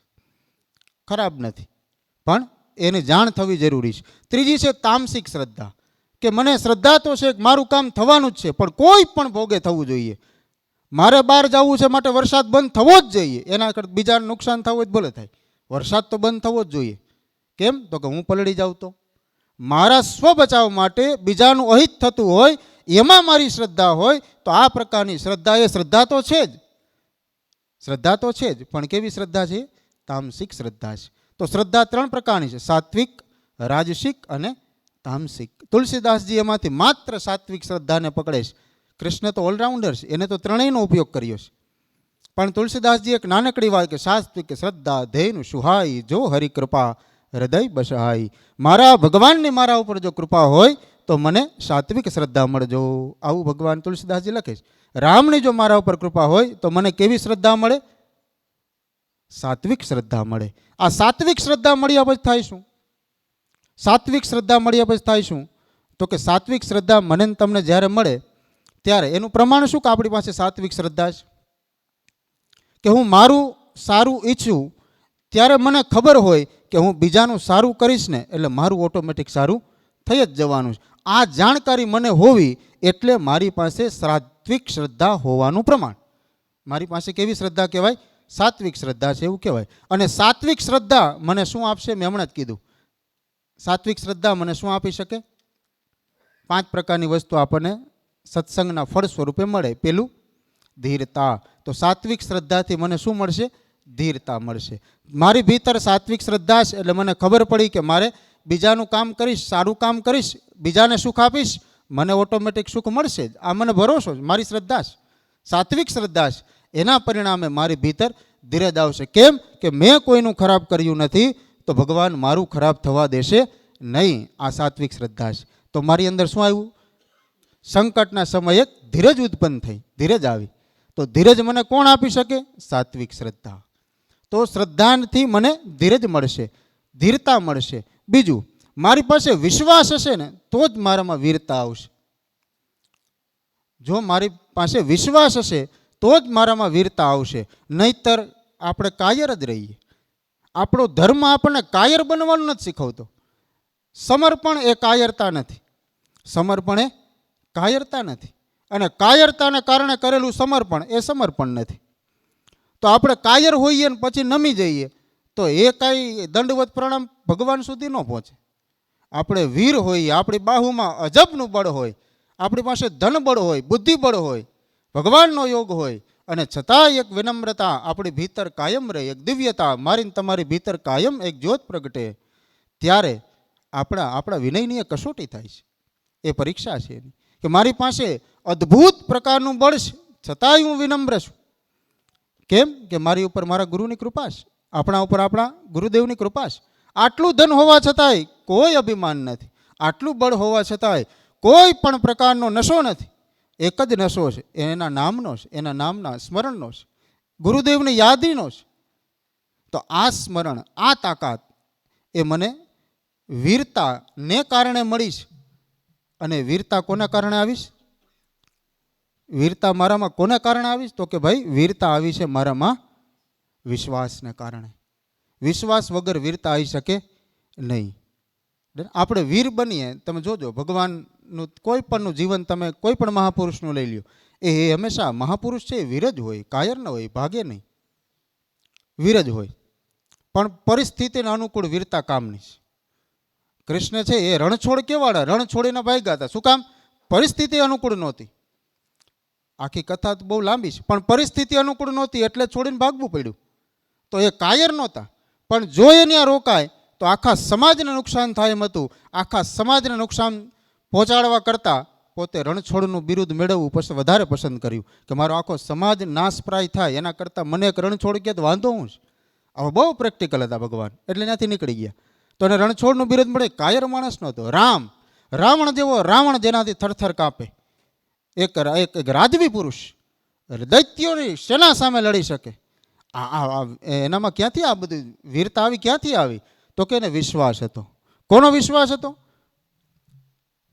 કોનો વિશ્વાસ હતો? વશિષ્ઠજીનો, એના ગુરુનો. કે ગુરુએ જે વિદ્યા મને ભણાવી છે એ રાક્ષસ ગમે એટલો મહાન હોય, મારા ગુરુની વિદ્યા સામે એ ક્યારેય ઊભો ના રહી શકે. શું કામ? કે વશિષ્ઠથી મહાન ગોતવા જાઓ તો ત્રિલોકમાં કોઈ મળે નહીં. આવો અદ્ભુત ગુરુનો સંયોગ મને મળ્યો છે. તો રાવણ જેવો શત્રુ ભલે મારી સામે આવે પણ હું ડગીશ નહીં. આ વિશ્વાસ એ વીરતાનો જનક છે. તો વિશ્વાસના કારણે એની ભીતર વીરતા પેદા થઈ. રામના વશિષ્ઠમાં વિશ્વાસને કારણે રામની અંદર વીરતા આવી. સાંદીપનીમાં વિશ્વાસના કારણે કૃષ્ણની અંદર વીરતા પેદા થાય. શંકરમાં વિશ્વાસના કારણે રાવણની અંદર વીરતા પેદા થાય. તો આવા મહાપુરુષોના જીવનમાં તમે જુઓ, જ્યાંથી વીરતા આવે છે ત્યાં હંમેશા એક પરિબળ, પીઠબળ એ વિશ્વાસ રહ્યો છે. તો વિશ્વાસના કારણે મારી તમારી ભીતર વીરતા આવે. પછી સ્થિરતા. સ્થિરતા છે ને ભરોસાના કારણે આવે. સ્થિરતા કોના કારણે આવે? યાદ રાખજો, શ્રદ્ધા અંધશ્રદ્ધા હોઈ શકે, વિશ્વાસ અંધવિશ્વાસ હોઈ શકે, પણ ભરોસાને તમે અંધ ન કરી શકો. ભરોસો ક્યારેય અંધ ભરોસો હોઈ શકે? એવો શબ્દ આપણે ક્યાંય સાંભળ્યો? અંધ ભરોસો એવો આપણે એવો શબ્દ સાંભળવા નથી મળતો. કેમ કે ભરોસો અંધ હોય જ ના શકે. શા માટે? જ્યારે શ્રદ્ધા પાકી જાય ત્યારે વિશ્વાસમાં પરિવર્તિત થાય. જ્યારે વિશ્વાસ પાકે ને ત્યારે ભરોસો બને છે. તો વિશ્વાસ એટલે ભરોસો એટલે શું? વિશ્વાસનું પરિપક્વ ફળ. ભરોસો એટલે વિશ્વાસનું પરિપક્વ ફળ. તો આ પરિપક્વતા મારીને તમારી ભીતર આવે, આમ ભરોસો દ્રઢે એના ચરણ અને કેરો, એ બીજા અન્યાશ્રય નહીં. આપણે તો કેવું કે આમ ઘણા લોકોને મેં જોયા છે, થોડું આમ સમાજમાં દુઃખ આવે ને એટલે ગુરુ બદલી નાખે. થોડું ઘણું આમ નાનકડું એવી મુસીબત આવે એટલે કે મૂકો ભાઈ, આપણું કામ અહીંથી નથી થતું, પણ તું કામ કઢાવવા હાટું ગુરુ કર્યા છે. લોકોને ખબર જ ને કે ગુરુ કરવાનો મતલબ શું? ગુરુ કરીને એની પાસે કામ કઢાવવાના, એ તમારા સેવક છે. ભગવાન કર્યા પછી ભગવાનની સેવામાં આપણે ભગવાન ઉપર ઉપકાર કરતા હોય એ રીતે કરીએ છીએ કે મારી દુકાન સારી હાલવી જોઈએ, નહીં કે તારો ગા, તારી પૂજા કાલથી બંધ, કે મારી દુકાન સારી, પણ તારી દુકાન ના હાલે ભગવાન શું કરે? ચાલવી જોઈએ, સાચી વાત છે, આપણું જીવન નિર્વાહ કરવા માટે ચાલવી જોઈએ, પણ નથી ચાલતી તો એમાં ભગવાનનો કોઈ ગુનો નથી. ચાલે છે તો પછી તમે એને શ્રેય ના આપી શકો કે ભગવાનની કૃપાથી ચાલે છે. નહીં હાલે તો એમ કહી શકીએ આપણે કે એની કૃપા જ નથી હાલતી. તો ચાલે છે તો ચાલે છે, નથી ચાલતી નથી ચાલતી, એમાં ભગવાનનો કોઈ રોલ નથી. ભગવાનને આપણે દીવાબત્તી દુકાને રાખીએ ને કરી, સાચી વાત છે, કેમ કે આપણે ધંધામાં આપણાથી ખોટું ન થાય એટલે ભગવાનની હાજરીમાં કામ કરીએ છીએ. પણ એ ચાલે તો ભગવાનથી ચાલે, નથી ચાલતી તો ભગવાનના કારણે નથી ચાલતી. આ બે વસ્તુ ખોટી છે, આ અંધશ્રદ્ધા છે. તો આવી અંધશ્રદ્ધામાં ક્યાંય પડશો નહીં, આવી અંધશ્રદ્ધા કરશો નહીં. ભગવાનને દોષ શ્રેય તમે એને આપશો તો અપયશ કોને આપશો? હું એમ કહીશ કે હું સારું કામ કરું છું તો ભગવાનના કારણે કરું છું, તો હું ખોટું કામ કરું તો કોના કારણે કરું છું? તો ત્યારે મને કોણ પ્રેરિત કરે છે કે તું આ કર? બે હું મારી ઈચ્છાથી કરું છું, એમાં ભગવાન ક્યાંય ગુનેગાર નથી. એને યશ પણ નથી જોતો ને એને અપયશ પણ નથી જોતો. એને માત્ર મારું તમારું સમર્પણ જોઈએ છે કે તું એક વખત કહી દે કે હું તારો છું, પછી તું ખોટું કરતો હોય ભલે, સાચું કરતો હોય ભલે, તારું બધું જ હું સ્વીકારીશ, તને સાચા માર્ગે લાવીશ, પણ એક વખત તારે કહેવું તો પડશે કે હું તમારો છું. અર્જુને જ્યાં સુધી એમ ના કીધું કે ભગવાન હું તમારો શિષ્ય છું, એક મિત્ર તરીકે રહ્યા, ત્યાર સુધી એને ગીતાનું જ્ઞાન આપ્યું, મિત્રને ગીતાનું જ્ઞાન આપ્યું, પણ મિત્રને એમ ન કીધું ક્યારેય કે હવે હું બેઠો તું લડી લે. આ શિષ્ય બન્યા પછી જ કીધું. અર્જુને કીધું ને કે કરીશ્ય વચનમ તવ, એ શિષ્ય બની ગયો, સમર્પણ કરી દીધું, અને પછી ભગવાને કીધું કે હવે હું બેઠો છું. શિષ્ય માટે ગુરુ બેઠો હોય તો મારા ને તમારા માટે કોઈ મહાપુરુષ બેઠા છે એટલે આપણે ચિંતા કરવાની કોઈ જરૂર નથી. એટલે કે નિષ્કામ ભાવે કર્મ કરવાનું છે, એટલે કર્મ તો કરવાનું છે, લડવું તો અર્જુનને જ પડે. પછી આપણે એવું કહીને બેસી જાય ભગવાન છે ને હવે આપણે ક્યાં કંઈ કરવાની જરૂર, એ ખોટી વાત છે. ભગવાન બધું જ કરશે, આપણું પીઠબળ ભગવાન જ, પણ એ પીઠબળ છે, પણ યાદ રાખજો યશમાં એ ભાગીદાર નથી, અપયશમાં પણ એ ભાગીદાર નથી. આપણા ધંધાનો કોઈ પણ ભાગ આપણે શુભ કાર્યો માટે વાપરીએ છીએ, એ ભગવાનને 100% મળે છે, એનો તમને 100% એક પરિણામ મળવાનું છે. 100%. 10મો ભાગ આપણું આમ તો કયું આપણું ચાણક્ય એવું કહેતા તમારા 10મો ભાગ છે ને તમારે આપવો જોઈએ સમાજ કલ્યાણ માટે, લોકના કલ્યાણ માટે. શું કામ? તો કે એનું 10 ગણું તમને મળશે. હવે જો ના મળે ને ત્યારે એવું નહીં કહેવાનું કે ભાઈ તમે જ કીધું હતું કે 10 ગણું મળશે. તમે જુઓ દરેક ગ્રંથના પહેલાં મંગલાચરણમાં છે ને લખેલું હોય, તો મંગલાચરણ કરો ને કે એમાં તમે આ કરશો ને તો આ પાઠ મળશે. જો યહ પડે હનુમાન ચાલીસા હોય સિદ્ધિ સાખી ગૌરીશા, તુલસીદાસ સદા હરિચેરા કીજે નાથ હૃદયમાં ડેરા. આપણા હૃદયમાં રામનો વાસ થશે. શું કામ? તો કે હનુમાન ચાલીસાનો તમે પાઠ કરો તો આવું ફલશ્રુતિ હોય. આ ફલશ્રુતિ એટલા માટે છે કે જે આપણે એ સારું કામ કરવા માટે પ્રેરિત થઈએ. એક લાલચ છે ને અદ્ભુત જરૂરી છે. તો ગ્રંથો એક યુક્તિ વાપરીશ, એક લાલચ બતાવીશ કે જેથી આપણે ત્યાં સુધી પહોંચી જઈએ. ત્યાં સુધી પહોંચ્યા પછી પણ જો લાલચ રહે તો એ ગ્રંથનું પઠન આપણા માટે નકામું છે. આ અમારા ગુરુદેવ કહેતા કે તમને ગ્રંથ સુધી લાવવા માટે તમે આ પાઠ કરશો તો આ ફળ મળશે, આ પાઠ કરશો તો આ ફળ મળશે, આવું બધું અમે કહીએ છીએ, પણ એ ફળ ના મળે તો તમારે એવું નહીં માનવાનું કે ગ્રંથ નકામો છે. ગ્રંથ તમને આકર્ષવા માટે, તમને ખેંચવા માટે, ગ્રંથ સુધી, સદગ્રંથ સુધી, સદગુરુ સુધી, પરમાત્મા સુધી તમને લાવવા માટે આ બધું કરવું પડે. પણ તમે એક વખત એની અંદર પ્રવેશી ચૂક્યા, તમે આવી ગયા, તમે ત્યાં પહોંચી ગયા, તમે બધું જ સ્વીકારી લીધું, વાંચી લીધું, પછી જો તમે એમ કહી શકો કે મને આ ફળ નથી મળ્યું, માટે આ પાઠ અથવા તો આ ગ્રંથ અથવા સદગુરુ કે આ ભગવાન જવાબદાર છે, તો આપણી ભક્તિ એ ભક્તિ નથી, બુદ્ધિ વગરની ભક્તિ છે, જેનો કોઈ અર્થ નથી. આપણે કંઈ સમજ્યા જ નથી કે શું કહેવા માગે છે. આ જ અંધશ્રદ્ધા છે. આનાથી બચવાનું તો સત્સંગ આપણને આ પરિબળથી બચાવવાનું કામ કરે છે. તો ત્યાં પહોંચ્યા પછી પણ આપણે ના સમજાય તો બુદ્ધિની પરિપક્વતાની જરૂર છે, નહીં કે ભગવાનને દોષ દેવાની. તો આ ત્રીજું પરિબળ જે મને સત્સંગના પ્રભાવે મળે, પેલું શું મળે? ધીરતા, બીજું સ્થિરતા, ત્રીજું વીરતા. પછી ચોથું પરિબળ આપણને મળશે, કયું દોંગા છે? એક ધીરતા મળે, એક વીરતા મળે, એક સ્થિરતા મળે. ચોથું પરિબળ આપણે ઉદારતા મળે. ઉદારતા મળે. ઉદારતા છે ને દાનથી મળે. ઉદારતા શેનાથી મળે? દાનથી. તો આપણે દાન કરીએ અથવા તો દાન કરાવીએ. જો આપણે કરી શકીએ એમ નથી, છતાંય આપણા કહેવાથી કોઈ કરે છે, એનું પણ પુણ્ય છે, એનું પણ એક માર્જિન છે કે આ આપણા કહેવાથી થયું છે. આનું પણ સત્પુણ્ય છે, આંગળી ચિંધ્યાનું પુણ્ય આપણે ગુજરાતીમાં કહેવત છે. તો દાનનો અદ્ભુત મહિમા છે. દાન કરવાથી થાય શું? આપણે, તમે મને 10 રૂપિયા આપો, તમને એનું શું ફળ મળે? તમારા ખિસ્સામાંથી ખાલી થી. હું તો ભાર વિહીન થાઉં છું. જોજો, તમે કંઈક આપો છો ત્યારે તમે હલકા થાવ છો. આપણે કંઈક આપીએ છીએ એટલે આપણો ભાર મુક્ત કરીએ છીએ. આપણે કંઈક આપીએ છીએ તો આપણો ભાર ઓછો થાય. યાદ રાખજો, આ કર્મનો ભાર ઓછો થાય છે. કયો ભાર ઓછો થાય છે? કર્મનો. મેન તમે જે કર્મ કર્યું છે એ આપવાથી એ કર્મનો ભાર ઓછો થાય છે, જેના કારણે હું અધ્યાત્મ તરફ આગળ વધું છું. એક યાત્રા મારી આગળ વધે છે. દાનનો આ મહિમા છે કે હું આપું છું. હું આપું છું એટલે મારી પેઢીને પણ એ સંસ્કાર છે. બાપાને આપતા જુએ ને તો જ દીકરા આપતા થાય. બાપા કર્મનો ભાર ઓછો કરે તો જ દીકરાઓ હળવો કરતા થાય. નહીંતર એને આવડે જ નહીં ભાર કેવી રીતે દાન દેવા, એનો મહિમા શું. એ બીજાને કહેતા હોય મંદિરમાં ફાળો લખાવો, તમને શું ફાયદો? તમને શું ફાયદો? ફાયદો આપણે બતાવી શકીએ એમ છે. એના પ્રમાણો છે કે તમે દાન આપો, તમે શું કરી શકો? સમાજને સ્થિર કરવામાં મોટું યોગદાન આપી શકો છો. જેના બાળકો ભણી શકે એમ નથી એને ભણવામાં મદદ કરો, મોટું યોગદાન આપો છો. યાદ રાખજો, દરેક વખતે માત્ર પુણ્ય અને પાપ જ આપણી પ્રગતિ કે અધોગતિમાં જવાબદાર નથી હોતા. આપણે સ્વયં પણ ક્યાંક ભાગીદારી હોય છે. આપણી સ્વયંની પણ ક્યાંક ભાગીદારી હોય છે. આ સ્વયંની ભાગીદારી જો પાપમાં થઈ હોય તો દાન કરવાથી પુણ્ય તરફની યાત્રા થાય. સ્વયંની ભાગીદારી જો પુણ્ય કરવામાં થઈ હોય તો દાન કરવાથી એ યાત્રાને ઉર્ધ્વ ગતિ મળે છે. આ એનું પ્રમાણ છે. જે માણસ દાન કરે છે એને ભીતરથી દાનનો મહિમા અમુક સમય પછી જ સમજાય છે. થોડાક સમય અહંકાર આવે તો આવવા દેવો. થોડોક સમય અહંકાર આવશે જ, કેમ કે ડાયરેક્ટ કાંઈ મળતું નથી. અહંકાર લુપ્ત થયા પછી દાનનો મહિમા આપણને સમજાતો હોય છે. એકાંતમાં ક્યારેક બેઠા હો ત્યારે તમારે જોવું, પહેલાં કેટલો કર્મનો ભાર મારા માથા ઉપર હતો, બોજ હતો. દાન થોડુંક કર્યું થોડાક સમય સુધી, અને પછી એકાંતમાં બેસીને જોવું કે હવે મને કેવું લાગે છે. આ બેય સંજોગોમાં તમે જુદા હશો.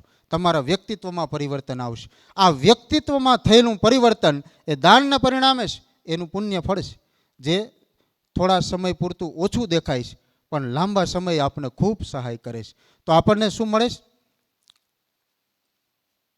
આપણને સ્થિરતા મળે છે, વીરતા મળે છે, ધીરતા મળે છે. દાનના પરિણામે આપણને ઉદારતા મળે છે. સત્સંગ આપણને દાન કરવાનું શીખવે છે કે તમે દાન કરો. શું કામ?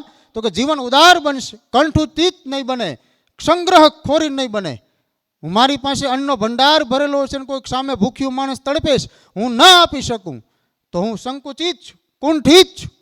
તો આ સંકુચિતતાને દૂર કરવા માટે, સમાજમાં એક વ્યવસ્થા સ્થાપિત કરવા માટે દાનનો મહિમા છે. આ દાની વ્યક્તિ એ જ જીવનમાં સ્થિર બની શકે. જેને ક્યારેય દાન કર્યું નથી આવો માણસ ક્યારેય સ્થિરતાને ન પામી શકે. સ્થિરતા એટલે આપણી તમામ સંજોગોમાં મારું તમારું શરીર, આપણા વિચાર અને આપણા ભાવ, આ ત્રણેય સ્થિર રહે ને તો સ્થિરતા કહેવાય. આપણે પલાઠી વાળીને પદ્માસનમાં બેસી જઈએ એ શરીરની સ્થિરતા છે, પણ વિચારોનું તમે શું કરો? એની સ્થિરતા ક્યાંથી લાવો? એની સ્થિરતા માત્ર ને માત્ર ભજનથી મળે, સ્મરણથી મળે, જપથી મળે. તો અત્યારે જપ કરવો જરૂરી છે. આ જપનું ફળ છે. તો મારા વિચારોમાં સ્થિરતા આવે, મારા સ્નેહી, સગા સંબંધીઓ, ગુરુજનો, માતા પિતા, વડીલોનો આદર સત્કાર હું કરું તો મારા ભીતર ભાવની સ્થિરતા આવે. તો મનની સ્થિરતા જરૂરી છે, ભાવની સ્થિરતા જરૂરી છે, સાથે સાથે શરીરની પણ સ્થિરતા જરૂરી છે. આ ત્રણેય સ્થિરતા જ્યારે ભેગી થાય ત્યારે આપણે સ્થિર છીએ ને એવું કહેવાય. આપણે આપણી ભીતર સ્થિર થઈ ગયા એવું કહેવાય, જેને ગીતામાં સ્થિત પ્રજ્ઞ એવું ભગવાન નામ આપે છે. તો આ સ્થિત પ્રજ્ઞની અવસ્થા એ દાનના મહિમાના કારણે, દાન કરવાથી આપણી ભીતરના કર્મો એ છૂટા પડે છે અને આપણા અંદર, આપણા ભીતર વિચારોમાં એક નાની એવી સ્થિરતા રોપવામાં મદદ કરે છે. એ દાનનો મહિમા.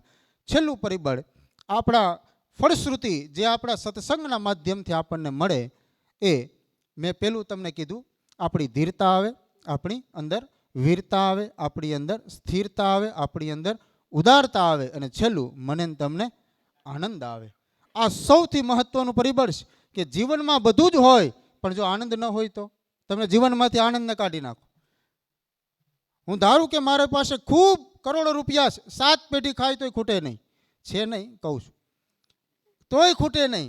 આટલું બધું ધન છે, વિપુલ પ્રમાણમાં છે, છતાંય મારા જીવનમાં જો આનંદ નથી તો એનું કોઈ મહત્વ નથી.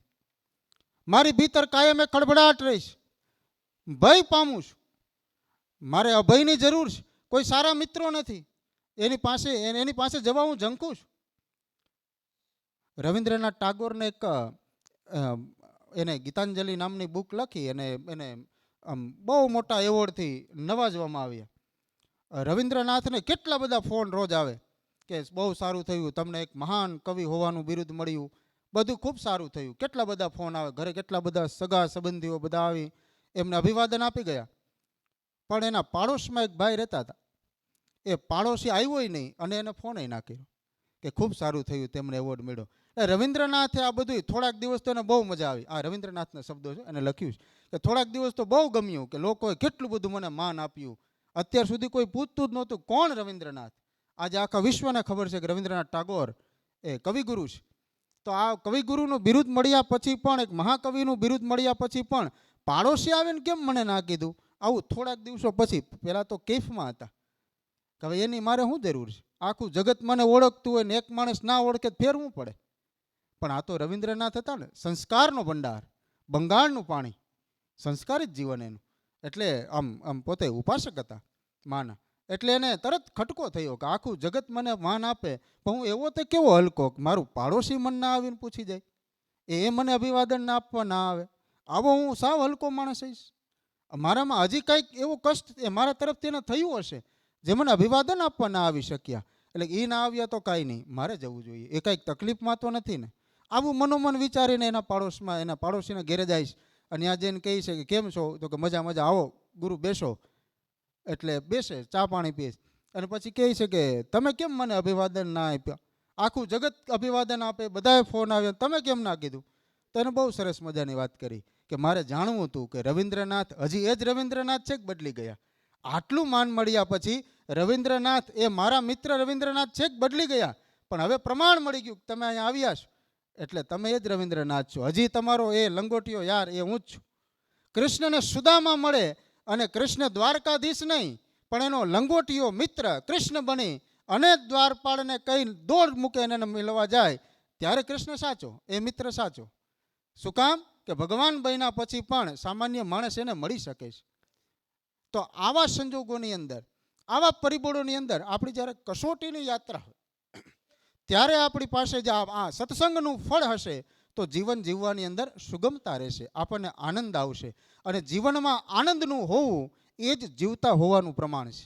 જીવનમાં આનંદનું હોવું એ જ જીવતા હોવાનું પ્રમાણ છે. નહીંતર આનંદને કાઢી નાખો તો જીવન રહેતું નથી. તો સત્સંગની છેલ્લી જે ફળશ્રુતિ છે એ આનંદ છે.